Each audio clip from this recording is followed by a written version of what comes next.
주일 참 의미가 있습니다. 그래서 예배드린 여러분도 하나님 앞에 큰 의미를 갖고 있는 분들입니다. 우리 교회 표어가 복음으로 시작하자인데요. 다시 복음으로. 오늘부터 마가복음을 보게 되는데 성령에 깨닫게 하시고 또 알게 하시고 믿게 하시고 변화하게 하시는 열매가 여러분들에게 충만하기를 축복합니다. 마가복음은 마가가 기록해서 그렇게 제목을 정해놨겠죠. 로마에 있는 어려움을 당하는 로마 기독교인들에게 쓴 편지로 구분을 하고 있습니다. 특별히 그 어려운 일들이 네로 시대로 보고 있습니다. 마가가 누구냐면 사도행전 12장에 보면 마가를 가리켜서 이렇게 표현합니다. 마가라 하는 요한의 어머니 마리아의 집에 가니 여러 사람이 거기에 모여 기도하고 있더라.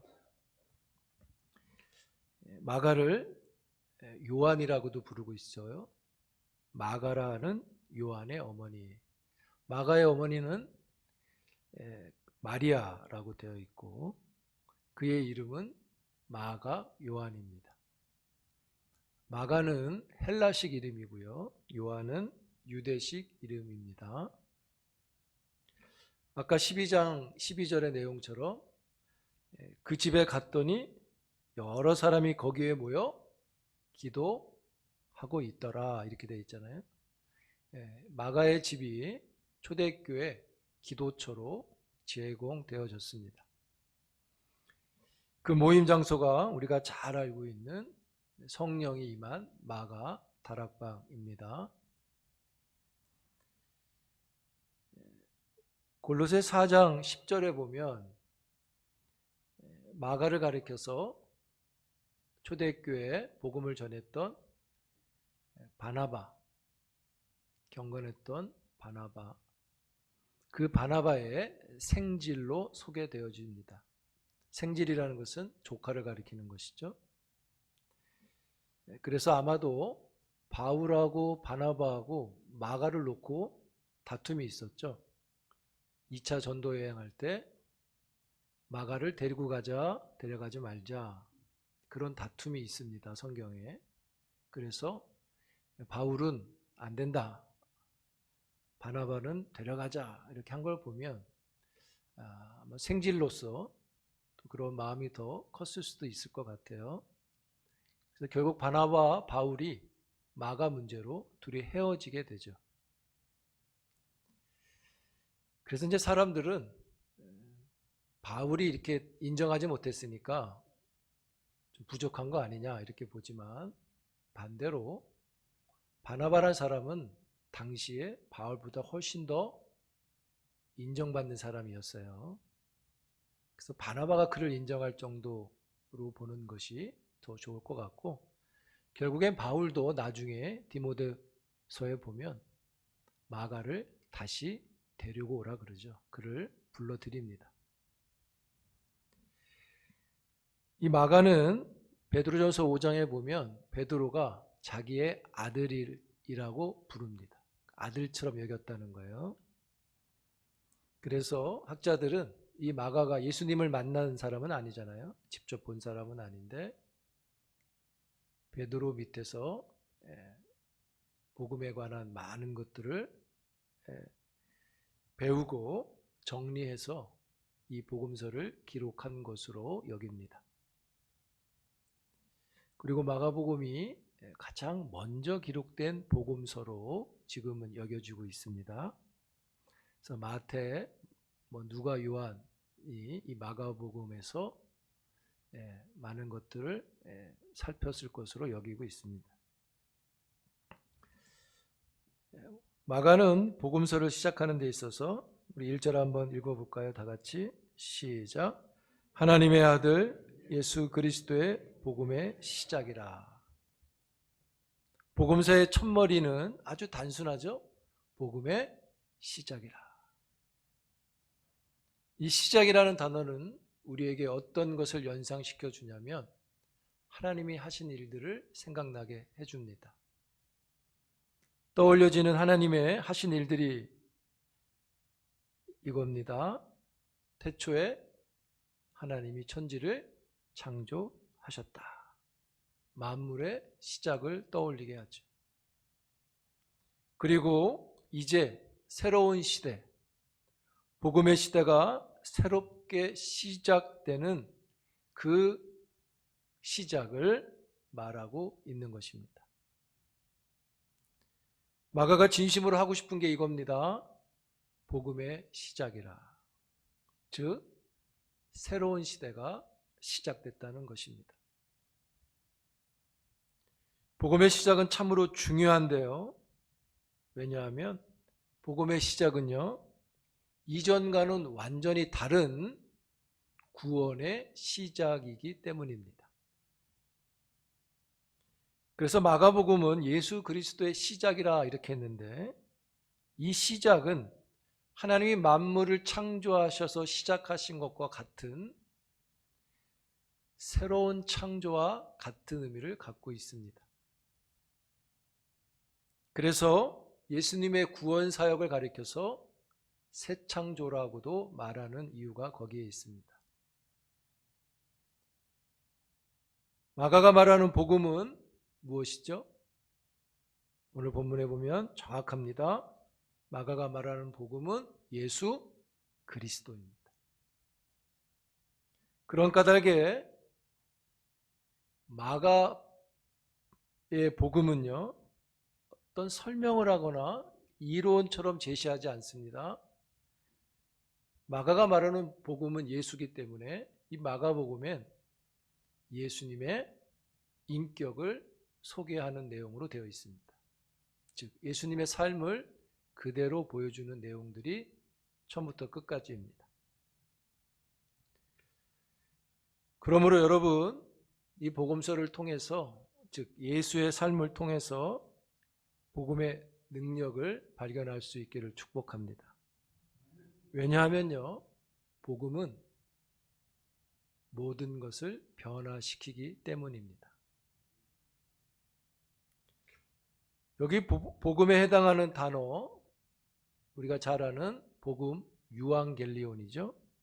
많이들 들어보셨을 텐데, 문자적으로는 좋은 소식, 또 기쁜 소식 이렇게 가르치죠. 구약시대에, 또 헬라시대, 특히 구약시대에 이 유앙겔리온이라는 단어, 기쁜 소식, 좋은 소식, 이 단어가 사용되어지는데요. 특별히 구약시대에는 전쟁에서 승리했을 때 그 소식을 전해줄 때 이 단어를 썼습니다. 너무 좋은 소식이잖아요. 전쟁에서 이겼다. 대표적으로 구약성경에 보면 사무엘상 31장에 보면 블레셋이 사울의 군대와 이스라엘과 싸워서 이깁니다. 블레셋이. 그리고 그 전쟁의 승리의 소식을 알리는데 이 단어를 씁니다. 31장 9절인데요. 제가 읽어드릴게요. 사울의 머리를 베고, 블레셋이 사울의 머리를 뱄다. 즉 이미 사울이 죽었는데 블레셋이 전쟁터에서 시체를 정리하다가 사울의 시체를 찾아요.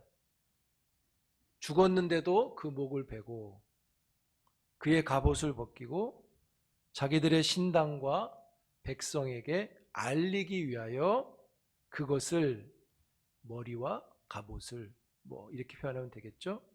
블레셋 사람들의 땅으로, 사방으로 보냈다 이렇게 돼 있어요. 여기 보냈다는 것이 이 유앙겔리오라는 단어로 되어 있어요. 물론 구약 성경엔 히브리어 샬라우로 되어 있는데 이것이 헬라어 구약 성경으로 번역될 때 유앙겔리온이라는 단어로 번역이 되어 있습니다. 이 단어는 헬라 시대 예수님 오시기 전에는 로마 황제에게도 사용되어졌습니다. 당시 황제가 이제 예수님 오시기 전에 우리가 잘 아는 가이사 아구스토인데요. 이 황제가 자기의 생일을 전국으로 알리게 됩니다. 그때 유앙겔루란 단어를 사용해요. 그러니까 자기 생일이 전국으로 기쁜 소식이라고 막 알리는 것이죠. 그러면 아마 그랬을 것 같아요. 예를 들면 길거리에서 우리 예전에 막 신문 던졌잖아요. 호야 호야 이렇게 마치 그런 것처럼 내일이 황제의 생일이요 막 이렇게 전하는 것이죠. 그때 그 단어가 유앙겔리온이라는 단어를 썼다는 거예요. 그런데 로마에서 이 단어를 쓸 때는 항상 복수로 사용했습니다. 여러 좋은 소식들 중에 한 가지를 가리키는 건데, 그 이유가 뭐냐면 로마에는 신이 많죠. 신이 굉장히, 로마 신화 이야기 들으면 로마 신 되게 많아요. 그 신들이 이 좋은 소식, 이 유앙겔로한 단어를 씁니다. 그러니까 많은 신들이 있으니까 좋은 소식이 많은 거예요. 그래서 복수로 씁니다. 즉 가이사 아구스토도 결국에는 신의 반열에 있다는 의미로 이 단어를 쓰는 것이죠. 그런데 신약 시대에, 신약에서는요, 이 유앙겔루란 단어가 복수가 아니라 단수로만 사용되어집니다. 모든 복음이라고 하는 이 유앙겔리오는 단수입니다. 마가가 말하는 복음도 단수고요. 바울이 말하는 복음도 다 단수예요. 왜 신약에서는 이 좋은 소식을 하나 단수로만 쓰는가? 그 이유는요, 신약에서 좋은 소식은 딱 하나만 있기 때문입니다. 그것은 이 땅에 복음으로 오신 예수님의 소식은 오직 하나라는 것이죠. 할렐루야. 그래서 예수 그리스도의 복음은 하나, 단수로만 기록이 되는 것입니다. 그런 까닭에 여러분, 내가 복음이라고 말하는 인간들이 있죠. 다 거짓입니다. 예수의 좋은 소식 외에 다른 좋은 소식은 없습니다. 그래서 신약 성경은 복음을 한 가지로만 쓰는 것입니다. 복음은 군사적이거나 정치적으로 구속을 받지 않습니다. 마가가 말하는 이 복음은 이사야 선지자가 말한 것을 빌리면 하나님의 백성들이 죄의 압박에서 해방되어지는 구원을 가리키는 복음인 것이죠. 바로 이 땅에 예수님으로 인해서 구원이 시작되어지는 것이죠. 이 큰 사건을 마가는 딱 한마디로 한 겁니다. 복음의 시작이라. 그래서 마가에게 이 복음은요, 때가 되어 나타나는 하나님의 통치, 즉 구원이 나타나는 복음인 것이죠. 그래서 이제 9절부터 보면 갈릴리에서 예수님의 사역이 시작됩니다. 그리고 8장까지 계속되고 8장 후장부터 마지막 16장까지는 예루살렘을 중심으로 십자가에 가는 일들을 아주 자세하게 기록해 놓고 있습니다. 즉 갈릴리에 예수님의 출현이 딱 나타난 것부터 시작되는데, 이 출현은 바로 새로운 구원의 시대가 나타난 것을 보여주는 것이죠. 오늘 본문 2절과 3절에 보면 이렇게 되어 있습니다. 선지자 이사야의 글에 보라, 내가 내 사자를 내 앞에 보내노니 그가 내 길을 준비하리라. 광야에 외치는 자의 소리가 있어 이르되 너희는 주의 길을 준비하라. 그의 오시기를 곧게 하라. 기록된 것과 같이. 이 말씀은 두 명의 선지자가 언급한 것을 인용한 건데요. 마가는 복음의 시작이라는 것을 탁 터뜨리면서 뭘 붙여놨냐면 예수님 오시기 전 400년 전에 말라기 선지자가 언급했던 말라기 3장인데요. 3장 1절에 언급했던 내용을 여기다 실어놨고 더 나가서는 이사야 선지자 700년 전에 예수님 오시기 700년 전에 예언했던 이사야 선지자의 말을 여기다 인용했어요. 새로운 시대를 여는 시작이라는 말을 탁 던져놓고 그 다음에 옛날의 이야기를 갖다 놓은 겁니다. 그 이유가 무엇일까요? 새롭게 시작했으면 쫙 나가야 되는데 왜 시작해놓고 옛날 걸 끌어다 놨을까요? 이유는 딱 하나입니다. 복음의 시작이 갑자기 시작된 게 아니라는 것입니다. 그럼 이 복음의 시작은 언제부터 시작되었는가? 이 복음은요, 태초에 에덴으로부터 시작되어졌죠.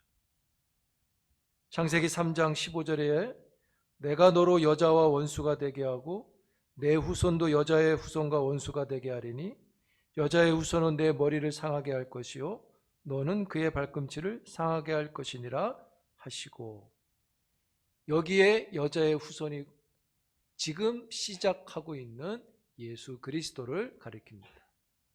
바로 동정녀의 몸에서 태어난 예수를 가리키는 것이죠. 그러므로 여러분, 하나님은요 에덴에서부터 복음을 선포하신 것이었죠. 그래서 마가가 말하는 복음은 하늘에서 뚝 떨어진 복음을 말하는 게 아닙니다.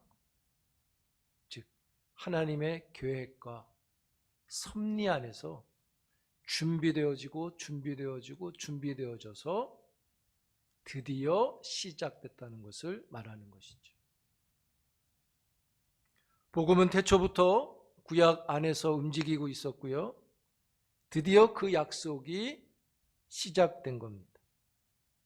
즉 오랫동안 감추어 있던 복음이 이제는 보이는 복음으로, 만져지는 복음으로, 믿어지는 복음으로 시작된 것입니다.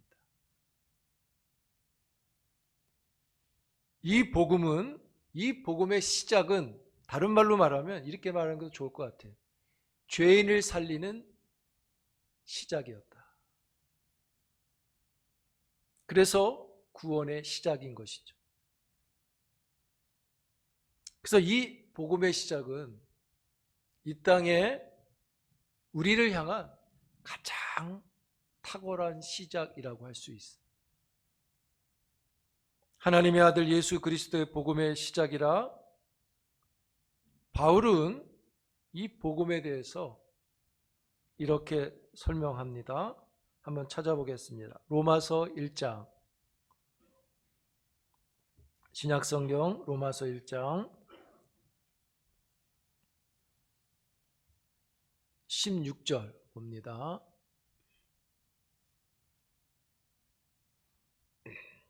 16절, 17절, 18절입니다. 같이 있습니다. 시작. 내가 복음을 부끄러워하지 아니하노니 이 복음은 모든 믿는 자에게 구원을 주시는 하나님의 능력이 됨이라. 먼저는 유대인에게요 그리고 헬라인에게로다. 복음에는 하나님의 의가 나타나서 믿음으로 믿음에 이르게 하나니 기록된 바 오직 의인은 믿음으로 말미암아 살리람과 같으니라. 하나님의 진노가 불의로 진리를 막는 사람들의 모든 경건하지 않음과 불의에 대하여 하늘로부터 나타나나니. 로마서를 펴놓으세요. 여기 보면 바울이 그랬습니다. 복음을 부끄러워하지 않는다. 이걸 뒤집어 얘기하면 나는 복음을 자랑스러워한다는 거죠. 누군가는 지금 복음을 부끄러워하는 사람들이 있는 겁니다. 나는 그들처럼 부끄러워하지 않는다, 자랑한다, 이런 말이겠죠. 왜 자랑스러워합니까? 자랑엔 이유가 있어야 되는데, 자랑스럽다는 것은 그 이유가 뭐냐면 복음이라는 것 안에 복음에 말할 수 없는 능력이 있어서 그런 겁니다. 그 능력이 뭔가 16절에 보세요. 그렇게 설명했습니다. 구원을 주시는 하나님의 능력이라. 구원하는 능력이 복음 안에 있다는 겁니다. 얼마나 큰 힘입니까? 그럼 구원하는 능력이 어떻게 가능하냐? 바울은 17절에 그렇게 얘기했습니다. 하나님의 의가 복음 안에 있다. 복음이 구원이라는 걸 이루게 되는데 그냥 복음이 구원을 하는 게 아니라 그 복음 안에 뭐가 있다? 하나님의 의가 있어서 그 의가 사람들을 구원해 낸다는 거예요. 그래서 예수 그리스도의 복음은 그 능력이 어떻게 실현되느냐? 나타나는 현상이 뭐냐? 18절에 그렇게 이야기했습니다. 하나님의 진노에서 구원하는 능력이다. 모든 사람들은 하나님의 진노를 갖고 있는데 18절에 보시면 하나님의 진노가 나타나는데 하늘로부터 다 나타나는데 복음을 가진 사람은 하나님의 진노의 심판을 받지 않는다는 거예요. 이게 얼마나 큰 능력이냐. 세상에 이런 능력이 어디 있냐. 어찌 이 능력을 갖고 있는데 부끄러워할 수 있겠느냐. 이렇게 말하는 것이죠. 여러분, 복음을 자랑스러워합니까? 구원받는 정도로 여기십니까?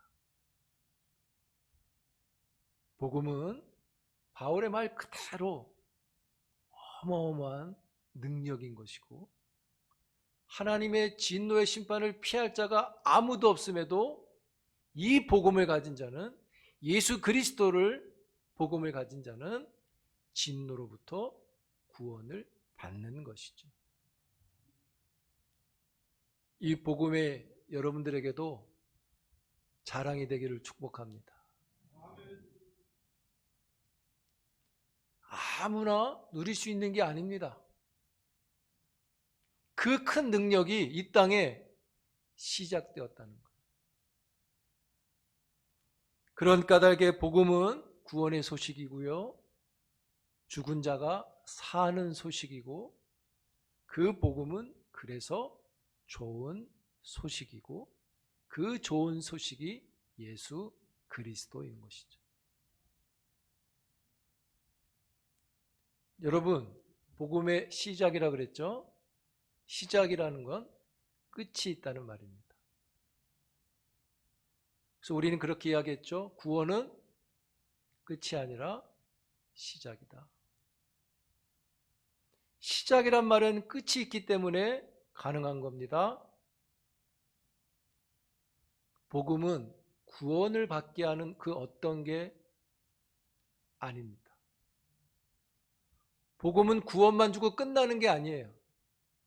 복음이 시작되면 그 복음이 끝을 향해 가기 때문에 복음을 가진 자는 그 복음이 끝날 때까지 복음으로 살아가는 것이죠.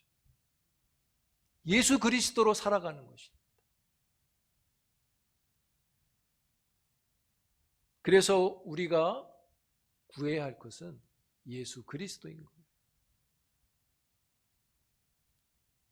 복음의 시작에 계신 여러분, 그 안에 계신 여러분, 혹 멈춘 신앙과 경건이 있다면 다시